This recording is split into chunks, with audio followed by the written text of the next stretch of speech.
Great. By the way, we're recording. My name's Jared Niger. I'm the executive director of Pasadena Audubon Society. We're so happy you're joining us, especially during a very important game, if anybody's a Dodgers fan or a fan. Hey, So, hey, yeah. or uh, Mets. or Depends. Mets, yes. So we're so thankful to have you here. This is our October monthly meeting. So first off, what you're looking at is sort of a spooky photo of an American dipper. Carl put this together, and I appreciate a little Halloween flavor on the image. So this is our monthly meeting, and I'm excited to tell you what we've been up to since last time we met. So first off, let's get a little political before before we jump in. So we wanted to bring this to your attention. Obviously, we're not affiliated with anybody or anything politically, but we do want to talk a little bit about Proposition 4 if you're a California resident. This is an important proposition that over 180 conservation and environmental justice organizations are advocating for. This is for the climate bond. So this, bond does this prop does a lot of things. It's a proposition that allots, I believe, $10 billion, and it goes towards wildfire prevention, providing clean, safe drinking water, and it protects the areas and the neighborhoods and the folks who are affected by the wildfires and whatnot as well. So please consider voting yes on 4 for the birds, the people, and our future. And if you have any questions about this, please, Dave Weisoff was our vice president, is very happy to talk to you about it, and he shared his number on the slide there. So you can also reach out to him during the meeting if you want to grab his number, because I'm going to move on, and his number will disappear on the slide here. But once again, do whatever you want, but just so you know, we really back this, and along with 180 other organizations. Okay, field trips. Is Darren on the Zoom with us? I'm here, and can you hear me okay? Yep. Take it away, Oh, Darren. all right, Jared, you asked what we're up to. Well, field trips. We've had 4 field trips in the last 4 days, if you can believe that. And I have a little short list of the birds seen during that. Lark bunting, wow. 5 wild goose species, including a hybrid, plus a hybrid. Plumbeus vireo, lesser nighthawk, like the one in the photo there. Red-necked phalarope, American avocet. Some challenging birds to find in the San Gabriel Valley area, but our trip leaders found them. Hope you were able to join us. If you weren't, maybe consider joining us this weekend. We have 2 trips coming up. On Saturday, a trip co-led by myself and Judy Wall, going to the San Gabriel Coastal Basin Spreading Grounds in Pico Rivera. You can sign up at the address there at the bottom of the slide. And there's also a trip on an upcoming slide. So I think at this point we can switch. All right. Sorry. There you go. All Oh, right. On Sunday, there's two field trips in one, both from the Gamble House. Jeff and Leanne Hale will be taking people on a walk around the Gamble House property. This is part of the City of Pasadena Walktober event. So the RSV process is a little bit different. You can go to the Walktober website at the bottom of the page. And apparently there will be Spanish translation available for that as well.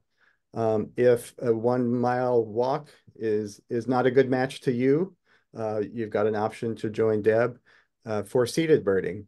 Again, assembling at the Gamble House. So hope some of you will take advantage of that opportunity here right in the middle of fall migration. All right, thank you. Deb, do you want to jump in and say anything about the bird sit? Just thank you, Jared. The only thing I would say is bring a blanket, bring your chair, bring binoculars if you have them, and just, settle into an enjoyable time when essentially we become part of the landscape and the birds, accept us a little bit better and the viewing is good. One does not have to walk to see birds. Very important. Great. Thanks, Darren. Thanks, Deb. And we Sure. hope to see you all at the Gamble House. And thanks, Jeff and Leanne as well. Okay, next, birds and beers. This is great. This is the Halloween edition. We're gonna have some scary movie trivia, and this is not all about the movie The Birds either. This is like scary movies that have nothing to do with birds. This is, a social event, and we're gonna have some fun. This is a great. By the way, Carl designed this, and I love an Edgar Allan Poe like Raven Beer, the little mashup there. That's really excellent. Okay, so. Next, we're gonna have Darren join us once again to talk about the Hamanga Habit Project. Okay, if labor is more your thing, volunteer labor rather than field trips, then this may be the thing for you. We're starting year 2 of a habitat restoration project in Hahamagna. We are a small group targeting local areas, the natural area in the north part of the park, where we feel like we're making an important difference. In year 1, we attacked that arundo that you can see being piled and bagged there. And now you can't even tell it was there. The native plants are coming in. But there's some other invasive species that we still need to go after. So we will be assembling on November 3rd, starting at 8 a.m. Contact me for details. I'm co-organizing it this year with fellow board member Helen Jung. All right, thank you. All right, thanks, Darren. And thanks, Helen, for your help. Okay, next. Let's see what we got here. Oh, my slide. There we go. Next month's speaker series, Searching for Lost Birds with our speaker, John Mittermeier. And Chris, do you want to jump in and say a little bit? He's going to be coming to us from not Pasadena or anywhere close to Pasadena, which is Right. very. Yes, indeed. Yeah. Some of you may recall that John was actually our scheduled speaker for tonight, but he is currently in Papua New Guinea because his job is to find lost birds that no one has seen or heard or photographed or otherwise recorded for in many cases, decades, in some cases, more than a century. That bird that you see just starting to creep into the picture there is a bird that he and his team found that had not been seen by Western science in over a century. So John is kind of like the Indiana Jones of birding, and he literally travels the world trying to find birds that just maybe are not yet extinct. And he swears he's going to be somewhere where there's an internet connection next month, and he'll be our guest on Wednesday, November 20th. That's as you would expect, a Zoom only meeting. But we hope you'll all join us for what I'm sure is going to be an amazing talk. Yeah. All right. Thanks, Chris. And next, I can talk a little bit about this, and if anybody else wants to jump in from the Pasadena Christmas Bird Count committee. So our December monthly meeting is a special one. This is because we do our Christmas bird count in December, so we don't have a traditional speaker. We're doing something that's a little different. It's on Wednesday, December 11th, which is not the third Wednesday of the month. It's the second Wednesday of the month, just FYI. It's December 11th at 7 p.m. We're going to be at the Eaton Canyon Nature Center, and this is the Christmas bird count orientation with John Fisher, and he'll go through all that's entailed. And one of the things that I'd love to say is, if you want to know more about the Christmas bird count, if you want to go birding with us, and you're not quite sure, it sounds intimidating, or it sounds intimidating to go birding with people who are been birding forever, please reach out and talk to me or Carl or anyone, and we can set you up. I'm not a birder. I'm not even close to a D- birder, and it can be intimidating, but I swear no one bites. Everyone's extremely friendly and welcoming, and if they're not, we'll make them friendly. So please join us. Don't be intimidating. It's too much fun to miss. And you can go birding for our, what feels comfortable for you as well. You don't have to go hike a giant mountain to go do this. So that's at 7 p.m. And then at 7:50, we're going to have a raffle featuring Pasadena Audubon swag. So that's not to be missed. That's your Christmas shopping right there. And then at 8 p.m., we're going to do an extremely exciting bylaws amendment vote, which I know does not maybe sound like the most enticing, but this is how Pasadena Audubon has been around for 120 years is, harmony because of bylaws and rules that keep us regulated so we can move forward and make great decisions. So participation is the key to success with organizations like this. So please try to show up. And if you might walk away with a tea towel that you can show off to your friends. So and then lastly, the Christmas bird count dinner and the Christmas bird count is on December 14th. So we'll have more about that coming up in an e-blast. So that's it for this slide. And then lastly, I'll hand it back to Chris. Okay, and it is time for tonight's presentation. And tonight's presentation is going to be about the brown pelican.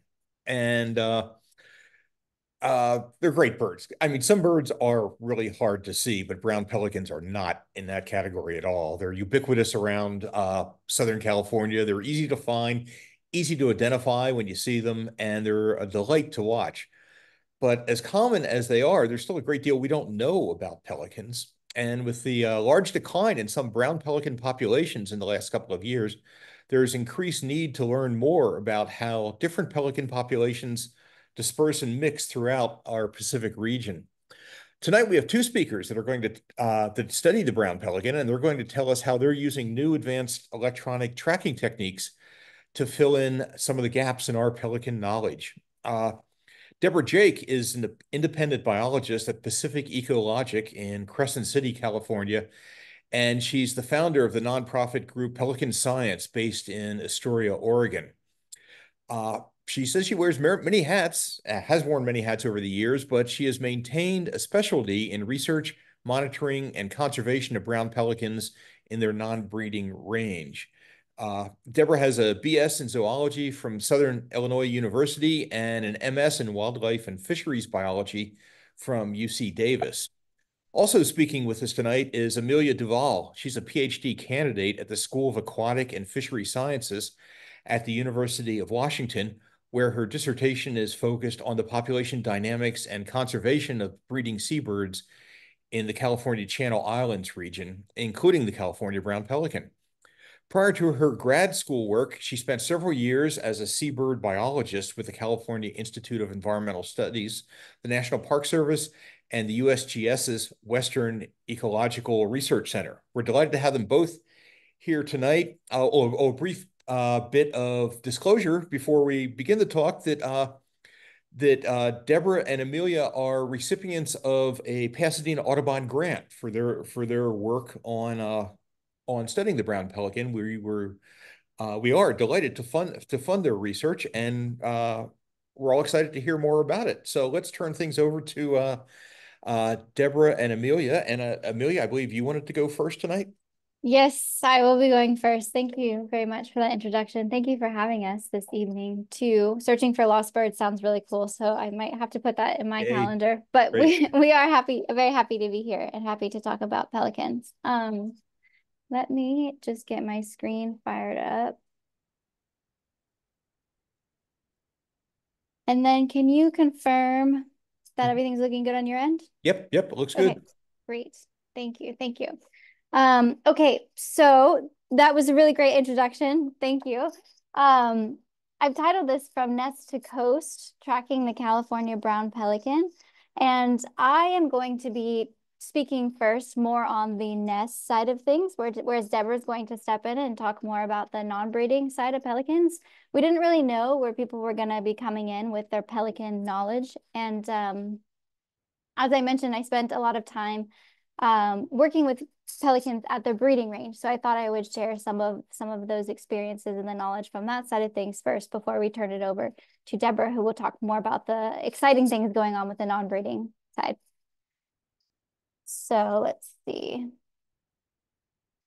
So first, I really want to acknowledge like our very, very many partners that we have in this effort. As you can see, based on the sheer number of logos on this page, it's very much a collaborative effort, and it's much more successful because of that. So we are talking about the brown pelican, but when I say brown pelican, there are actually 5 subspecies of the brown pelican that are found in North, Central, and South America. I have some of the range maps here shown from eBird data. We have the Atlantic brown pelican, the Southern brown pelican, two subspecies actually, and the Galapagos brown pelican. But of course, the pelican that we're talking about today is the lovely California brown pelican, which is found primarily on the west coast of North America. So the California brown pelican, it breeds on the Pacific coast in Southern California and Northwest Mexico, which is shown in the purple on the map here. And then the non-breeders disperse along the Pacific coast north all the way up to Canada and British Columbia, and then all the way south to about Guatemala. And because pelicans build a nest and stay in one spot when they're breeding, they're much easier to study in their breeding range, which has led to a lot of good information on the breeding side of things and less information on the non-breeding end. So like I said, I'll talk about breeding side, and then Deborah will pick up to speak more about the non-breeding side of things. There are 5 major breeding subcolonies for the California brown pelican shown in this map here. These numbers, I'm going to talk about some numbers that are from 2006, so they're getting a little bit outdated, but in order of increasing size, the Gulf of California subpopulation is by far the largest, estimated at about 62% of the population. Then next we have the Southern California bite population, which is the population found on the California Channel Islands at about 16% of the population. The Mexican mainland estuarine, about 15%, the Southern Baja Pacific colonies at 4%, and finally the Mexican mainland colonies at about 3% of the population.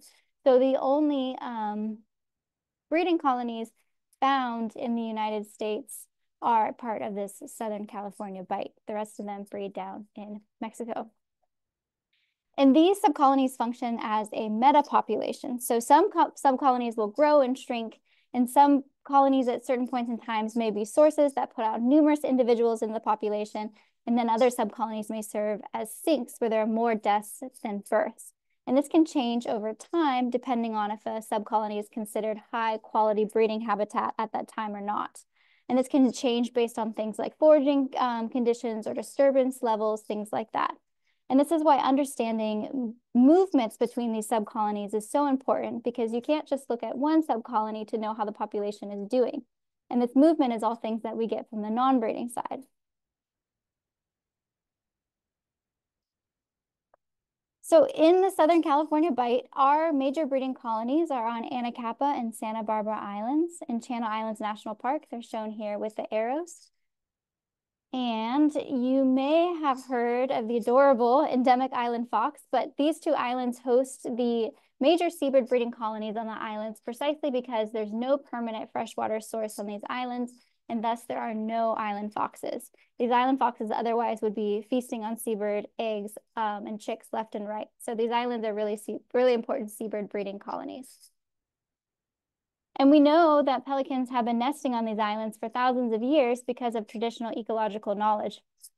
The indigenous inhabitants of the northern Channel Islands, the Chumash, actually named the eastern island of Anacapa a word that translates to house of the pelican. And these people were here thousands of years ago, tens of thousands of years ago. And something that I think is really cool too is that the California brown pelican is actually listed in the enabling legislation for the creation of Channel Islands National Park in 1980. It's one of the reasons why, the reasons put forth why these islands should be made a national park. So the pelican breeding season has become increasingly asynchronous. They are nearly breeding year-round on the California Channel Islands from December to November, and we think that this might be in response to changing prey availability due to warming ocean waters. And when pelicans build a nest, they typically lay 3 eggs, and these 3 eggs are incubated for about a month. And then the chicks take about 11 to 12 weeks to fledge. So that's approximately 5 months for a full nest cycle to occur. So we see lots of spikes throughout the year where we'll have a lot of breeding activity, a lot of nests, that are initiated. And, then 5 months out, those nests finish and you might see another spike and things like that.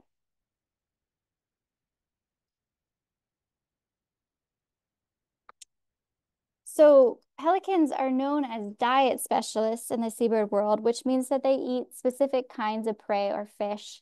And at the Channel Islands, their reproductive success has been closely tied with forage fish availability, specifically the northern anchovy.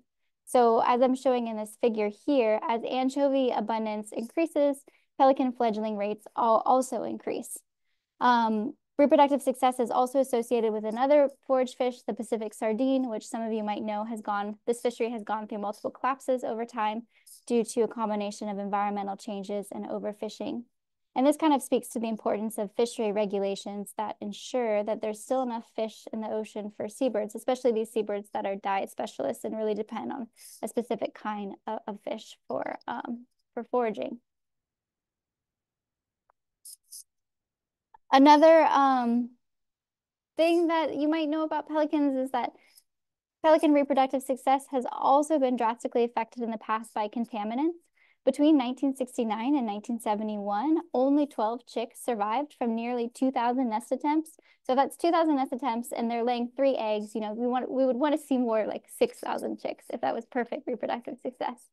But this is because the adults would go to sit on their nests and their eggs would crush beneath them.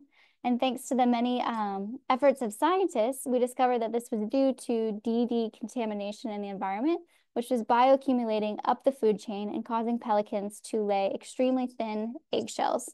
Fortunately, DDT was widely used as a pesticide in the USA starting in the 1940s when it was invented, but it was banned in 1972 due to these environmental issues. A lot of these issues were detailed in this famous book by Rachel Carson, Silent Spring.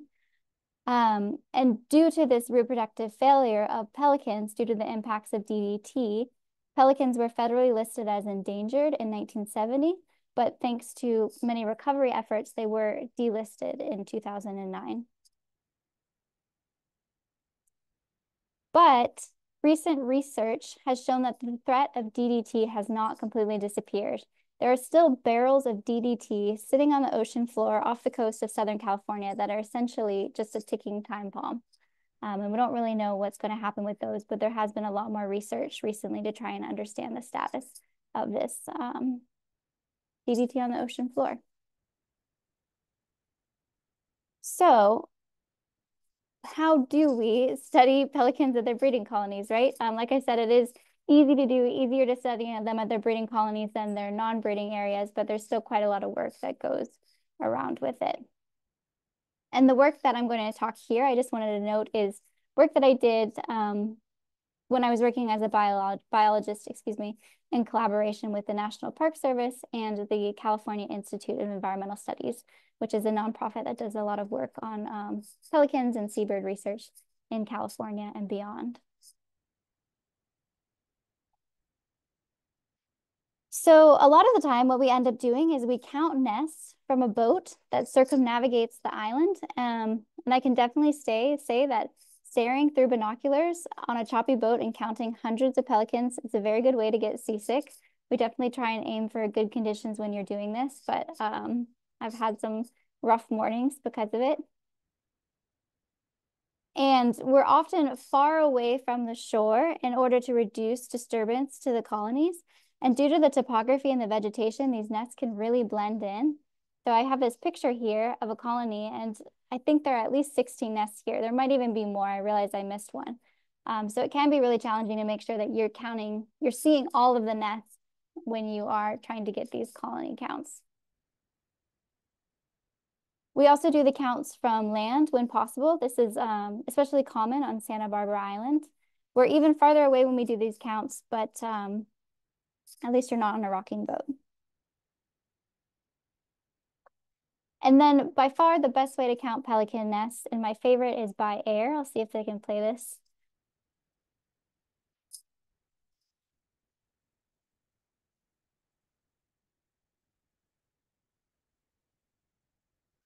I'll just stop it there. I'm not sure if that audio is going through, and I apologize if you just got blasted with that. But that's my colleague, Jim Howard.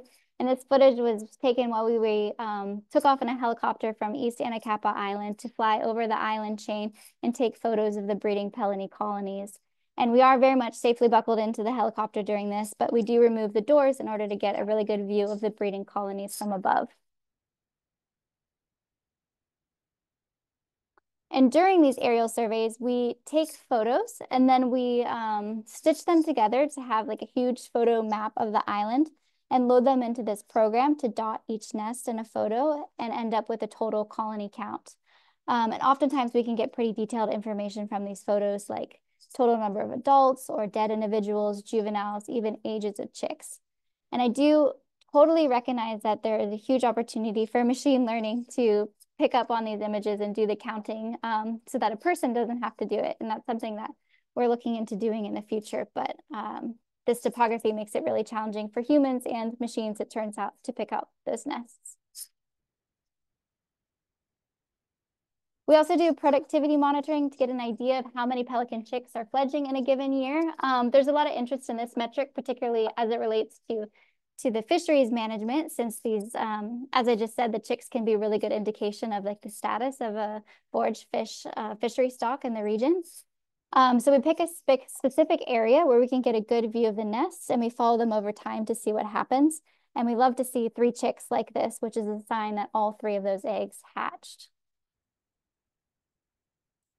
And then finally, because we can't see all the nests by boat and by land, and we can't always afford the aerial surveys, we also conduct these end of season surveys. So when all the pelicans have left their breeding grounds for the year, we get on top of the island and walk around and count the thousands of nests by spraying the biodegradable spray paint that you can see here. Otherwise, it would be nearly impossible to tell which nests have already been counted because there are literally thousands all over the place. And then when we're walking through those colonies, we can also look for things like dead chicks that'll also help inform an idea of how successful that year was for reproduction. So then with all this information, we can track the number of pelican nests over time. This is data from the California Institute of Environmental Studies and National Park Service. This is, I guess it's not sensitive data, but it is, park data. And so I just request that it's not shared anywhere beyond this presentation. But it essentially shows, you can see these big marks in time, like where I have DDT impacts, and you can see the number of nests were really, really low. And then we saw a recovery over time. I have Anacapa shown in blue and Santa Barbara shown in orange. And Anacapa is a much larger colony. And then I have it marked when they were delisted in 2009, and that actually coincided with a decline in the nest attempts, which then led to a ramped up monitoring effort, and then the nests really took off again. So we have seen a lot of recovery in the pelican population on these Channel Islands over time, especially coming back from such low nests.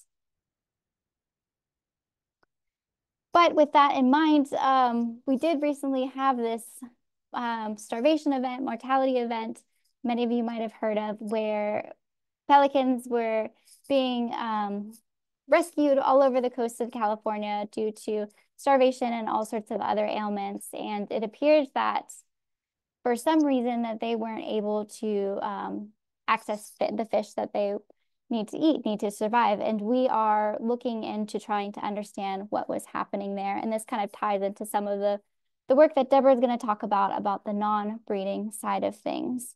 So I think in the interest of time, I'm going to stop there and pass it on over.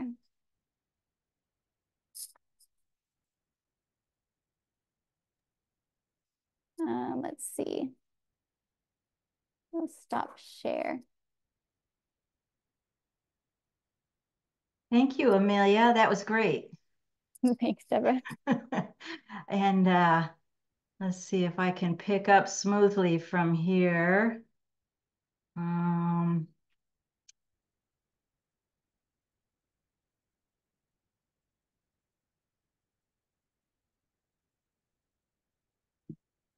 You guys got a full screen there? Yep. Yeah, that's great. Great. Okay, so this is part 2. And I'm mostly going to talk about the MODIS project. and acknowledge our co-author, Tammy Russell, who couldn't be here tonight. But as Amelia said, the brown pelicans move seasonally and differentially within the California current system, and they also come over from the Gulf of California, Mexico. And they seem to be tracking the anchovy largely, but they'll also take any kind of available bait fish that are abundant and near shore.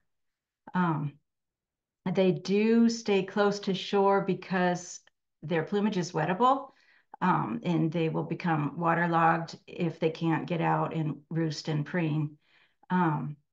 So they choose to roost communally most of the time in habitats that provide some protection from predators and human disturbances. And there are also social benefits of communal roosting. So we did see a northern expansion when I started my master's thesis work. It was very exciting to see them up in Washington.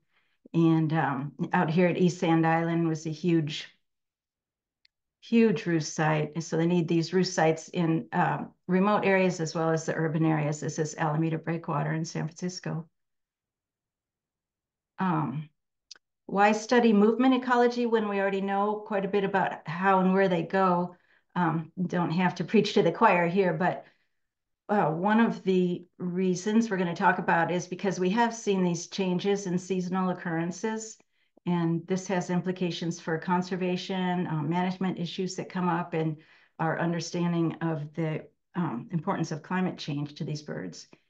And we know that pelicans are very food driven, and their food is seasonal and patchy, and that oceanographic variation affects their prey, but we often don't have the direct prey information that we would need to sort of connect the dots. So we feel like pelican monitoring in conjunction with the routinely collected environmental data will help us connect the dots if we can put some more focus on it.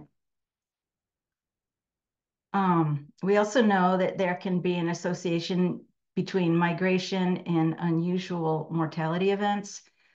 For example, in 2008, 2009, when pelicans remained in Northern Oregon into the winter, I was living there at that time, and they had a major mortality event throughout the range on their eventual return south in January. And it's become increasingly clear that there are gaps in suitable habitat within the range. And when the bottom falls out, as far as prey in one area, they need to move one way or another, and they can kind of get trapped at times or just run out of gas. So malnutrition has been a common cause of mortality events. And I began looking at this in 2008, and we're continuing to explore the connection between movement ecology and these mortality events. And this is Tammy and Amelia just last month in Santa Cruz working on collecting plumage for stable isotope analysis from birds from that spring event. And we're hoping that'll help us kind of figure out if there's a difference in mortality in the different subpopulations, so where they're coming from. So we have monitored pelican distribution and abundance with roost site counting, but we also want to know how individuals from these different subpopulations are moving and responding to environmental variables. So with our MODIS research, the initial purpose of the study is to find a minimally invasive way to electronically track brown pelicans. And this study is funded by the Oiled Wildlife Care Network Competitive Grants Program, as well as now Pasadena Audubon Society, which we greatly appreciate. And it obviously has applicability to post-spill research and survival analyses, but we are hoping, and we believe this work will also advance studies of movement ecology. So I'm going to provide a little background on the need for new electronic tracking methodology, MODIS system, and the development of the electronic band that we're using, some findings from our pilot study, and also year one of a 3-year study, and then plans for year 2. So it seems that from 92 to about 2015, The backpack harness attachment design for tracking pelicans electronically didn't change much, even though the inner technology changed. So back in '92 on the American Traders Bill, Dan Anderson was using something that looked like this. In 2015, these were applied to birds in the Refugio spill event post-release. And so where it used to be field-based, you'd have to go around and try to detect your transmitter by air or ground or whatever. They became automated with satellite detections and basically office-based, no need to go out in the field. The device size seems to have increased and the harnesses became more difficult to shed. And I was involved in the 2015 Refugio spill response and was not directly involved in the telemetry study. They hired out a group out of it, East Coast University, to run that study. And I proposed a companion field study to try to locate the birds and evaluate their condition based on their molt progression and pouch color. And we did publish the results of that study. So if anybody wants to see it, it's on the open access there. But after a year, there were few pelicans. There was only one pelican still around with the gear on, but we continued tracking the birds for another 2 years by their color markers. And for both the control and the previously oiled group, we were able to compare the annualized survival rate using mark recapture analyses. And we found that birds with a tag had a survival rate of 0.55, whereas no tag, 0.72. So this was, really continuing to point to negative tag effects. And the bird banding lab does limit the weight of any tag relative to the bird to about 3% of its body weight. But in this case, it seemed like it wasn't the weight so much, but the fit. And so having this harness and the backpack on the back, it seemed to be a mismatch for the plunge diving foraging style. While it might work well on other species, we definitely saw problems here. So it became kind of a personal and professional mission of mine to help find a better way to electronically track brown pelicans, and first heard of the MODIS wildlife tracking system in about 2020. And as you guys know, it involves miniaturized radio tags and a network of automated receiver stations to detect and upload the data. And so I immediately proposed a grandiose study to OWCN when the system was new on the West Coast and the proposal was rejected. But we persisted, and OWCN was definitely interested and supportive. And so we ended up using garage sale funds from our nonprofit, Pelican Science, to help pay for some research and development and production of 2 prototype electronic leg bands from CTT, who was also very interested and willing to help. One criticism of the earlier proposal was that how are we going to keep pelicans from removing any tag and antenna from their plumage with their strong beaks? And so I noticed on the website that CTT had already devised these tags with internalized antenna, and they had been thinking about a leg band. So we sent them an ovate pelican color leg band, and they modeled it, this laser printed design after that. And the main R&D they had to figure out was how to do the trap door so we could get the tags on. But they delivered this hybrid power solar and battery backup product with an internal antenna, so it's wrapped around inside within the plastic, and you have to have a pretty big band for this, so it won't work for your small birds at this point. The sliding latch door was supposedly didn't need glue. We'll talk about that later, and these have a 5-second burst rate, so under the right conditions can gather a whole lot of data. And then about a year later, the OWCN did grant us a pilot study to field test this E-band in hand against a standard tag, and also to release one bird with it. So we found the range was not as great as advertised, or you might hope. But surprisingly, there was kind of little difference between an external whip antenna band and the E-band. And we got up to 3 kilometers detection between the E-band and a sensor station, which one of the only ones at that time on the coast near us was Elkhorn Slough. And we got about 1.5 kilometers with the handheld receiver. And then we had to do a captive bird test. We did that at Santa Barbara Wildlife Care in order to get bird banding lab approval to release a pelican with a band. And so that was part of the process. And the first release was from Pacific Wildlife Care, rehabilitated bird in May 2023. And tried to track them immediately upon release, but only got, a few minutes before the bird had flown out of sight. So we didn't know what would happen, but lo and behold, about 7 days later, our first birdie did show up at Elkhorn Slough, right where we had, been testing, and then on up to Bolinas, where Audubon Canyon Ranch has a station, and then Tamales Bay. So that was really exciting for our first test pilot. Didn't transmit for very long though, 23 days or so, and so we don't know what happened. Oops, I'm trying to change to that bird, but we did have enough positive results that then Tammy and Amelia and I went back to OWCN and proposed a 3-year MODIS project to tag 10 rehabilitated birds and 10 chicks in 2024. And we also included field observations to search kind of between the cracks of sensor stations. And to look for failed tags on live birds to better, figure out how effective was this going to be for survival analyses.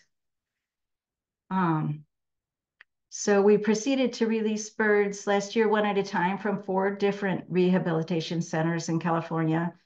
And as you probably know, some of these birds have been through horrible traumatic injuries and, oiling, being shot, fishing hook and line, and stuff like that, sometimes multiple injuries. But based on color banding and previous work, we knew that they actually survived pretty well. So we had high hopes for the birds, and the vets and staff really know how to take care of these birds at this point and have strict release criteria for them. So it's always very rewarding to see them get to have another chance. And then this spring, the mortality event occurred, and our chick banding effort was canceled by the National Park Service for good reason. It was not a good situation on the colony. We didn't want to add any more stress to the situation, and there may not have been many birds to band if we could get there. So we shifted gears and continued to tag rehabilitated birds from the rec event. And we had the pleasure of working also with Huntington Wetlands and Wildlife Care Center, International Bird Rescue, and Pacific Wildlife Care to get our sample up to eventually 21 rehabilitated pelicans tagged. Most recently, as early September was our last tagging effort.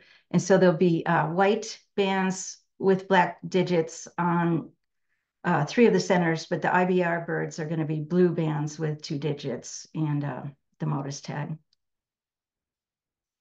And just a little bit of results. We're really pleased. This is how the tables look. You guys have probably looked at these on the MODIS website, which is an awful lot of fun. A lot of things you can do there, but we have 100% detection rate. So every bird that we tagged did check into some MODIS sensor station. And you can see here, after 12 to 13, our detection days really picked up. I'll discuss that in a minute. And we've seen a really wide variety of movement styles, so it's going to be a lot of fun. And Amelia's going to be working in the R program to get us the good detailed information on these guys. But meanwhile, you can go to the MODIS site, like I said, and see these overviews. And here's a map, a little bit out of date, but we have had detections at 16 stations, including 2 in Mexico. And this is an example of a bird that's doing kind of what I imagined it would do. It was released from Morro Bay. That was surprising. It went south. It was in the Santa Barbara Channel region up to Elkhorn Slough, Monterey, take a visit to Bolinas, and then back down to Rincon Island. And so the timing of those movements is going to be interesting to look at with respect to oceanographic changes and what we know about how the prey move. Oops. This is from the bonus site too. This is showing like detections by the hour. So this is the dark hours. This is the light hours. We see that our battery backup is working. So we know where they're night roosting if we're, on a night roost, and highest detection levels first thing in the morning. Maybe they're sunning and putting their panels in the sun at that time. So while we've been working on this project, the USGS Western Ecological Research Center has been very busy putting out more sensor stations. And we were really excited when they put one on Rincon Island, which is an old oil, some kind of island, artificial island. And USGS put their station there just this March.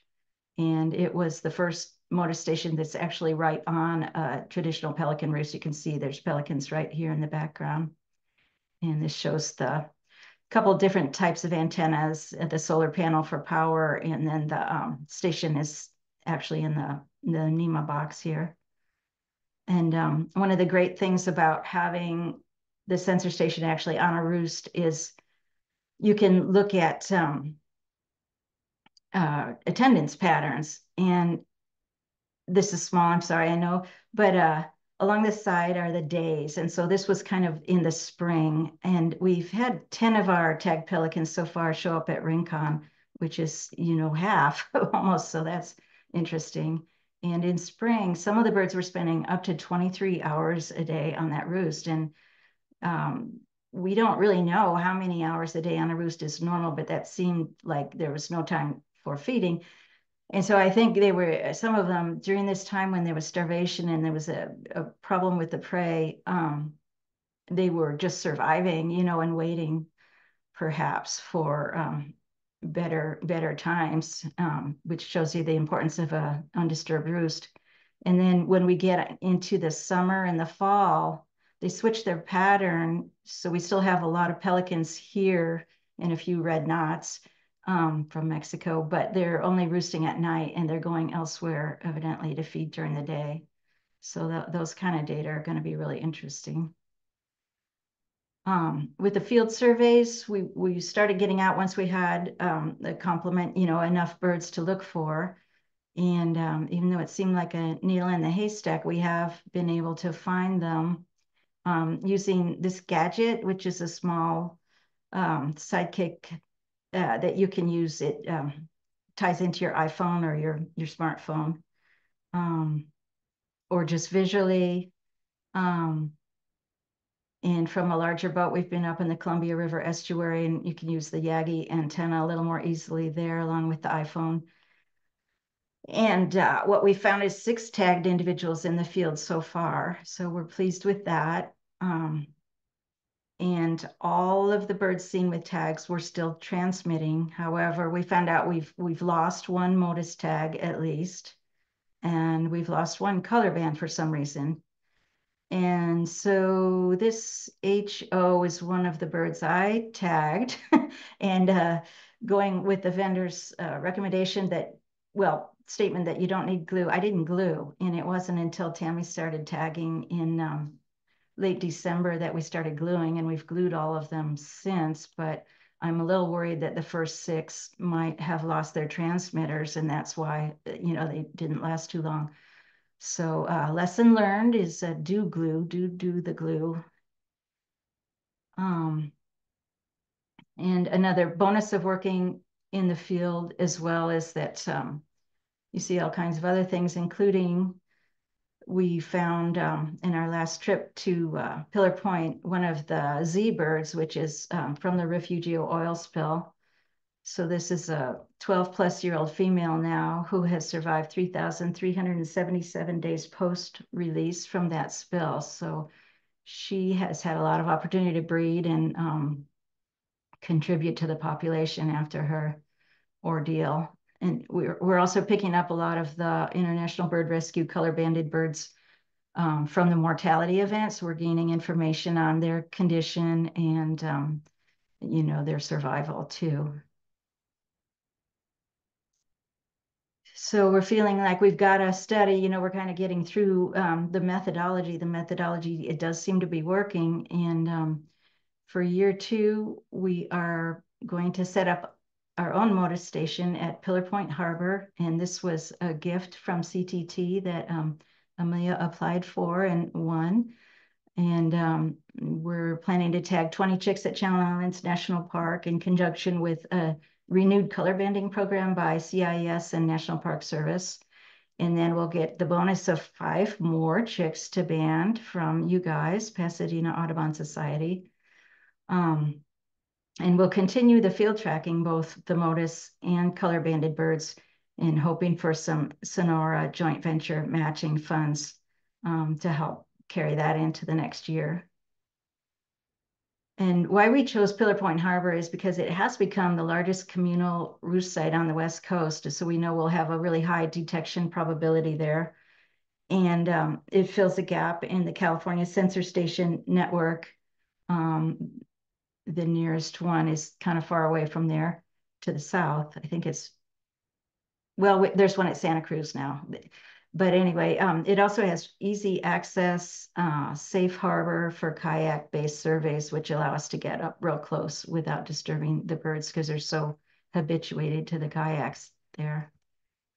This has not been an easy process. I was thinking during an oil spill, you could pop up a sensor station, but you wouldn't want to try to do it on public property because it's involved a lot of meetings and a lot of insurance liability, and they wanted to know exactly how many nuts and bolts and where. And so we're really grateful to USGS. Gavin there has been helping us. He's set up several stations so far. So he came and participated in meetings with the tenants and the harbor district and mocked up a design to let them know what it's going to look like. And so here's our little sensor station. It's going to be out at the end of Johnson Pier with an omnidirectional antenna.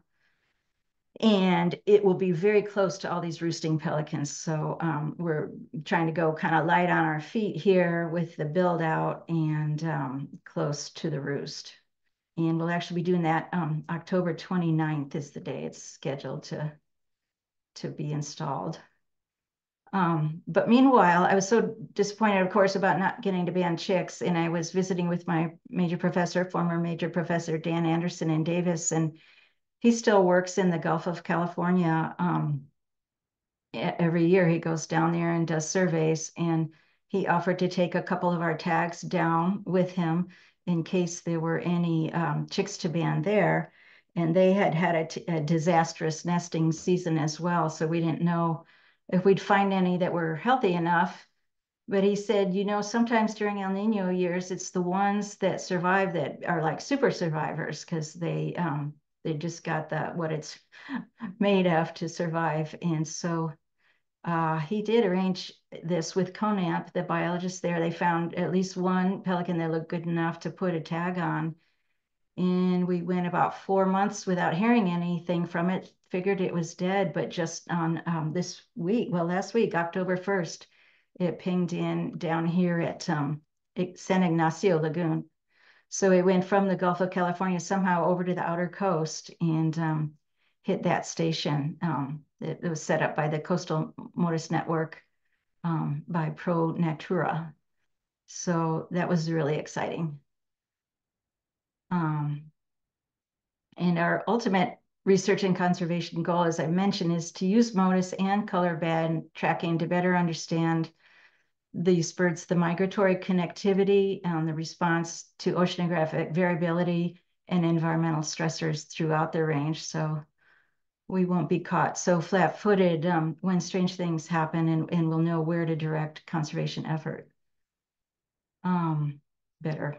But here's just a quick video from the website again, showing kind of how it works and the directions that our birds are taking. We had a long dry period in winter, but then once we got more birds out, they really started moving in many different directions. So it'll be challenging to make sense of these data. But it will also be important to add the chicks so that we can look at birds with no history of injury or captivity as we do this work. So in summary about the project, 100% automated detection rate by MODIS. The equipment durability has lasted 9 months. Some of these tags have so far, and going strong. No adverse impacts to birds have been apparent. The median time to the first sighting has been about 13 days. So the OWCN will have to keep that in mind. If they want immediate results, this might not be what they need. But the network is growing and more stations will help fill in the gaps and probably reduce that time. We think it's very appropriate for long-term survival analyses and studies of movement ecology, and really ideal for developing collaborations and addressing large-scale conservation topics. And we'll continue looking for funding to expand this project. And just again, thank you so much for anybody that missed Amelia's acknowledgments at the front. Our funding is from OWCN, you guys, Pasadena, and Cellular Tracking Technologies has been great. And all these other agencies and entities have helped. And so it's very rewarding. That's it. Thank you. Well, thank you. Thanks to both of you. To everyone watching, let me just remind you, if you have questions for Amelia or Deborah, please toss them in the chat here in Zoom, and we'll get to them. I just want to say it's, you didn't have to convince me that MODIS is a great idea and a great methodology, but boy, is that proof of it there that you're getting such a perfect response rate. Every single bird that's gotten one of these little transmitters has shown up somewhere along the MODIS network. There's I don't know, maybe 2 dozen or so stations along the California coast right now, and there are more in the works from organizations like the USGS. We at Pasadena Audubon have put up 2 stations so far here in the Pasadena area, and we're working to put up more. And every time a station is put up by any organization, it increases the value of the network for everyone. Simplifying here a little bit, any bird can be detected by any station, and that data all gets shared throughout the ornithological community. So this is great. We hope you'll get a lot more data in the in the months and years to come. We do have some questions for you. Carl has asked to kick things off. He says that clearly a lot of factors have been causing the California brown pelican population to fluctuate, sometimes quite extremely. Do you have a good sense of what is a good population for the California brown pelican? I mean,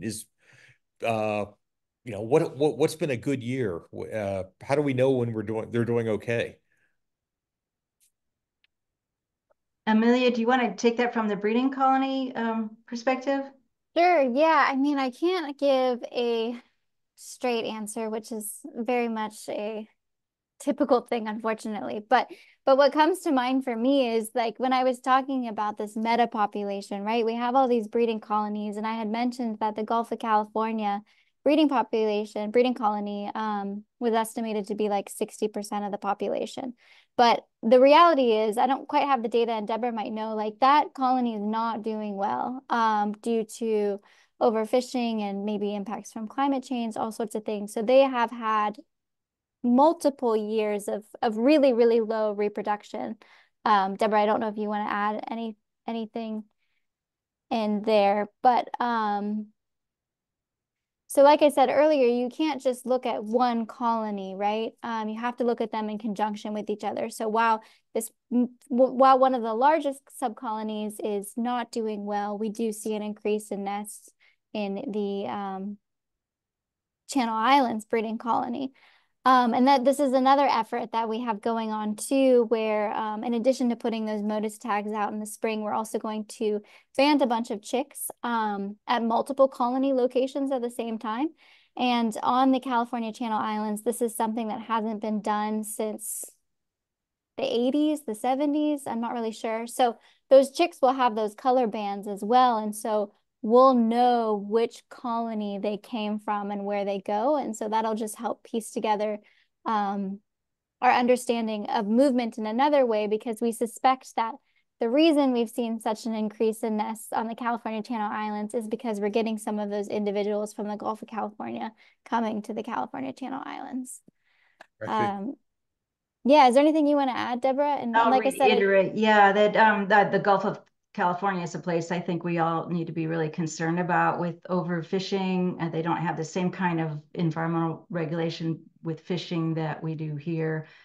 And there's been a lot of bycatch mortality from the purse seine industry there. And just with climate change, if they're coming from the Gulf and they're kind of programmed to come into the California current system, they can even migrate overland. Dan Anderson, discovered that. So they don't have a way of sensing as they're going along. They might, like, for example, one theory that we have about this mortality event is, what if they came from the Gulf, they were food stressed there, they had failed breeding, and they came overland and they got into the California current system and they're sort of already out of gas.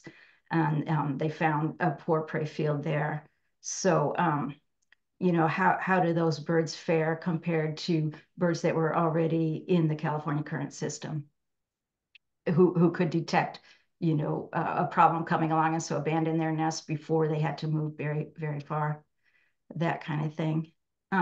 But yeah, and we don't have updated overall counts. Once they were delisted, we didn't have much non-breeding season monitoring going on. At one point, there was an estimate of 100,000 birds or 120,000 birds, but we really have no idea how many there are now and how those how they're distributed within the subpopulations. Is there anything in the kind of historical record? Have there been, collapses, in decades past, maybe before overfishing was a problem?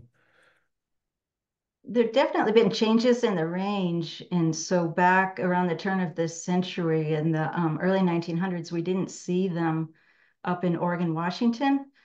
And so this was some evidence that it wasn't just DDT that caused a contraction of the range, that maybe there was a smaller population or that things were different in the ocean. So that's the only thing I can think of, is that, there have been changes prior to human caused probably impacts. Yeah, right. I think something that's challenging too is, for one thing, we tend to not really have a historical record to refer to a lot of the time in terms of numbers, but also we're just in like such a different world now, unfortunately, where maybe, 100,000 birds previously was what you would consider a stable population, but 100,000 birds today are facing a very different world and a lot more threats than they would have previously. So that might not be quite as stable in this context as it was previously. I see. But what am I trying to say? Oh, I wanted to ask a question about the bands, and it's a very simple one. As birders, what do we do when we see a pelican with a band on it? Should we, go out of our way to tell you or someone else? How do we report it, or should we report it? Definitely record it. And I could have gone over this scheme, but there's different colors. So if you see a blue band, you could report it directly to International Bird Rescue. They have a site. You can always report it to the bird banding lab, and they will get it to the bander if it's a field readable color band. Okay. Right now, if you see a red band, it's from Mexico, and the bird banding lab doesn't have access to that information.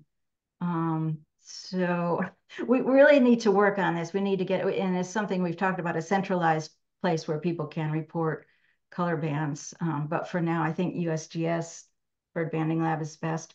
And you can always email any one of us and we'll be happy to help you get to the right place too. Yeah, and if you can get a photo, that's always really, really great too, Oh, and yes. really helpful. Yeah, Luke's got a link to the USGS bird banding lab there. Oh yeah, yeah, yes, indeed. In the chat, if uh, right, as you said, the link to the bird banding unit. Uh, Dave asks, how can we, as individuals, support your work? We all love you, and we all love pelicans, and we want to help. We all love pelicans, that's for sure. Yeah. Yeah. That's a very nice question, Dave. And we do have a small nonprofit that we need to build a little bit of a fundraising ability on it. But if anybody wanted to email me, they could. And we do have a Venmo account. But most of our work has so far been these few grant sources, and we haven't, tried to reach out for private donations yet. It's again something we need to build some more capacity and social media presence and all that goes along with that. Yeah, I had made a note in the chat that we are working on building out a website specifically for this project, and we hope to include links for and information on where to donate. So we can always share that once that goes live.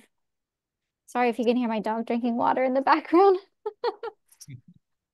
Uh, I've got a, and if this is too obscure or too in the weeds, please let us know. But I was curious, uh, from right at the beginning of your talk, Amelia, where you talked about the subspecies. Uh, how do the subspecies differ?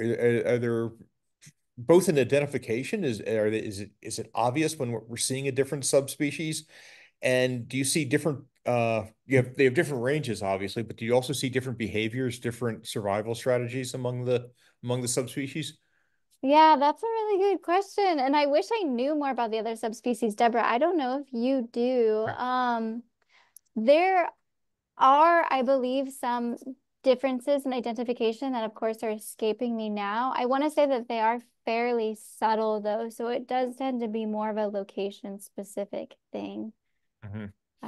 for telling between the two. I mean, what was that? Oh, sorry, the gular pouch color varies. Yeah, right. So the red gular pouch is pretty distinct to the California brown pelican. On the East Coast, it's more of a greenish.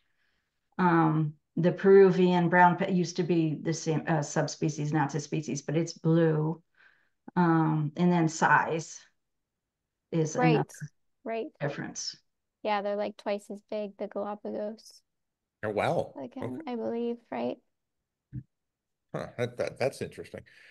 So I was, I guess, a little saddened to hear that they have this behavior of, as they're having a harder time finding food, they might just be roosting more, and I guess you would hope that they'd spread out more to, go further afield, but I guess they can't. Uh, so does it sounds like what am I trying to say? That they reach a kind of like a point of no return where they're so weak they can't get further out to find food. And I guess my question is how long does a pelican have when it's in that type of situation? How quickly does a pelican go from, hey, I'm really hungry, to, oh no, I'm dead now? Yeah, I think Becky Dewar has looked at this. I think she's the vet for IBR. She estimated about 2.5 weeks, I think. Amelia, do you remember that number? Yeah, it was something like that, and that was really interesting to hear. I think another aspect to this that's really interesting is so pelicans are plunge divers, but they can only go so deep, right? So if fish are at a different depth in the water column, which may be a function of changing ocean temperatures, then the pelicans are not, they might be there, but they're not accessible to the pelicans. So that's one of the hypotheses about what happened with this recent starvation event. I see. I see. Another question has come in, and how much pull does the California brown pelican have with the public, the birding and the non-birding public, from a PR perspective? How do people respond to stories about this versus other birds? Like, as you said, there's been this rash of uh, newspaper reports about the starvation. Has that raised interest? Has that helped your cause at all? Helped your research? Helped your funding? If we knew how to harvest it, I bet it would. Right. I think, there's been a lot of attention, and the rehabilitation facilities are better set up to do fundraising around that. We haven't, but I think the public mostly really does care a lot about the brown pelican. That's why we set up the nonprofit, is because I wasn't having a lot of luck with government agencies funding continued monitoring and post-delisting monitoring and things like that. And so I feel like there is more concern in that the public is mostly very pro-pelican, but when we have these starvation events too, they can become a nuisance. And so this is something I've seen at fish cleaning stations and harbors, is this horrible situation where the pelican is starving and they're glomming on and they're irritating fishermen. And this happens episodically. And so we want to be able to interpret, like we want to know what's going on so we can explain it, and we can do management around that, like make sure that carcasses aren't available to the pelicans so they don't get greased up or attracted too much to those situations. Yeah, and I would add too, like I think as far as the seabird goes, the California brown pelican is very charismatic. Because it is such a coastally iconic species, and it's a species that is large. A lot of people see it. I mean, there are seabirds that I've worked with on the California Channel Islands that you wouldn't really see unless you were really looking for them, right? So it's hard to get people to care about a species that they're not going to see. So I think that there's a really big opportunity for the California brown pelican to be that sort of steward or like link to the public for seabirds. And just the opportunity for collaboration with like our colleagues in Baja California, Gulf of California. The non-breeding range, extends the whole coast of North America. So it's just a really cool way to get a lot of people involved and a lot of people interested, I think. It integrates a lot of coastal issues, and I like that about it too. That's a good point, Amelia. Yeah. Maybe you both kind of partially answered this question, but I'm curious how the two of you got interested in pelicans. There is a world full of birds you could be working on. How did the two of you land on the brown pelican? You go first, Amelia. I want to hear your answer. How did I started doing habitat restoration first. And I'm from Florida, and I moved out to California, and I saw the Channel Islands, and I just wanted to go there. So I would go on these habitat restoration trips because it was a free way to get to the islands. And then I found out that all the habitat restoration was actually for seabirds, and that made no sense to me because I just really didn't know anything about seabirds at the time. And that was really my link to seabirds and to the islands and studying pelicans. Yeah. And it was a steep learning curve. I remember, full disclosure, I definitely like cried the first time I tried to count pelicans from the boat because I would just get to like 232 and then I would get messed up and I would miss it and I'd have to start all over again. And you're like tired and the sun's shining in your face and you're literally trying to count hundreds and hundreds of nests. But it's crazy. It's really cool to go out there and see hundreds and hundreds of nests. All right, Deborah, you're up. Okay.